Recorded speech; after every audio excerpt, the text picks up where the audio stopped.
अंबादास दानवे बोलतात थेट जातीय. प्राणपणानं लढणं हे सुद्धा आमची जबाबदारी. ज्यावेळेस भूमिका घेतात ते सगळ्यांना बोलावून विचार विनिमय करतात, त्यावेळेस तुमची भूमिका काय असू शकते या हे माननीय पक्षप्रमुख अशा भूमिका सगळ्यांची चर्चा करून घेत असतात.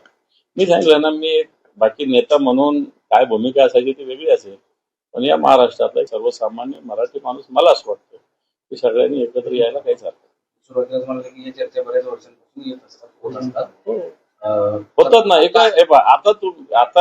आता ती मांजरेकरांनी मुलाखत किती तारखेला घेतली मला माहिती नाही, आधीची एक आताची हे मला माहिती नाही.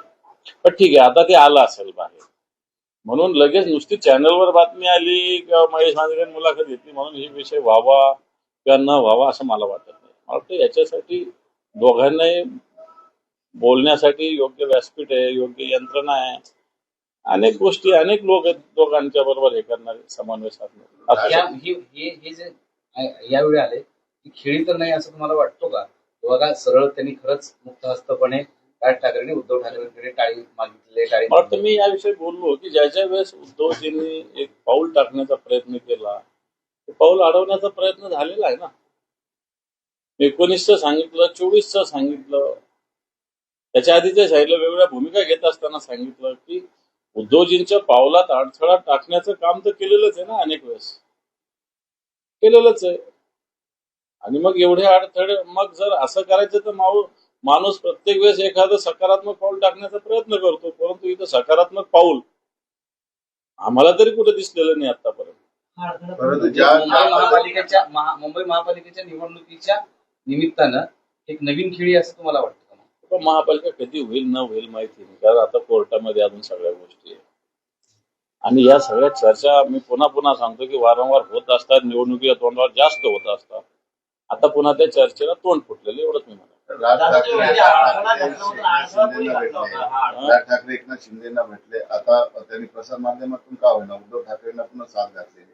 अशा राजची चर्चा आहे की राज ठाकरेंनी एक भूमिका घेतलेली की राज्यातल्या विषयासाठी सर्व मराठी पक्ष, मराठी नेते एकत्रित आणण्याचा त्यांचा हा प्रयत्न आहे. तो प्रयत्न असेल तर तुम्ही त्याचं स्वागत करणार का? राज्याच्या हितासाठी, राज्याच्या हितासाठी केलं पाहिजे, पण भारतीय जनता पार्टीच्या हितासाठी एखादं पाऊल उचलत असेल तर त्याला विरोध पण केला पाहिजे.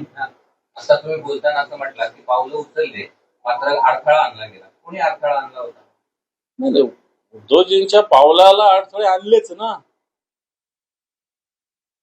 उद्धवजी ठाकरे साहेबांनी जे जे पावलं टाकले, या भारतीय जनता पार्टीनं शिवसेना फोडली, या भारतीय जनता पार्टीवर कधी ताकदीनं वार झाले का? शिवसेना प्रमुखाची शिवसेना फोडलीच ना. त्या भारतीय जनता पार्टीवर वार केले का राजसाहेबांनी? उलट त्यांचे लोक रोज भेटतात, हे त्यांना जाऊन भेटतात. मग मला वाटतं नेमकं करायचं काय किंवा साधायचं काय, सांगायचं काय, आपण प्रश्न. राज ठाकरेंनी असा प्रस्ताव यापुढे उद्धव ठाकरेंना दिला होता, आताही दिलाय, परंतु कुठेतरी उद्धव ठाकरेंच्या इगो मध्ये म्हणून एकत्र येणार असं कोण म्हणलं? असं कोण म्हटलं? त्याचा काय संबंध आहे विशेष? उद्धवजी राज साहेबांच्या याच्यात संजय शिरसाटाचा संबंध काय आहे विशेष? उत्तर आहे माझं याचं. ठीक आहे, त्याचा संबंध काय आहे याच्यात? राज साहेबांच्या बस झालं. पाणी टंचाई बद्दल बरीच ओरड सुरू आहे. यवतमाळमध्ये एका 12 वर्षाच्या मुलीचा जीव गेला पाण्यासाठी. राज्यभरात लोक वणवण करत आहे, मात्र सरकार त्याकडे लक्ष देत नाही असा आरोप. आता काल संभाजीनगरात महाराणा प्रतापांच्या पुतळ्याचं अनावरण झालं. मुख्यमंत्री इथं आले होते, मंत्री होते 2-4. आता त्यांनी सांगितलं की या शहरात महाराणा प्रतापांचा पुतळा झालेला आहे. त्याच्या आधी छत्रपती शिवरायांचा आम्ही केलेला आहे आणि आता या शहरातले सगळे प्रश्न संपलेले आहेत असं त्यांनी काल म्हटलेलं आहे. मला सांगायचं, या शहरात 12-12 दिवसात 14-14 दिवसात पाणी आहे. मुंबईमध्ये हीच पाण्याची स्थिती आहे, ठाण्यामध्ये ही पाण्याची स्थिती आहे. आज एक छोटीशी मुलगी पाणी घ्यायला गेली 12 वर्ष. एकत्र येणं वा राहणं फार अवघड नाही असं राज ठाकरे म्हणतायत आणि आता यावर उद्धव ठाकरेंच्या भूमिकेकडे सगळ्यांच्याच नजरा लागल्या आहेत. लोकशाही मराठी ऐका, पहा, जागरूक रहा.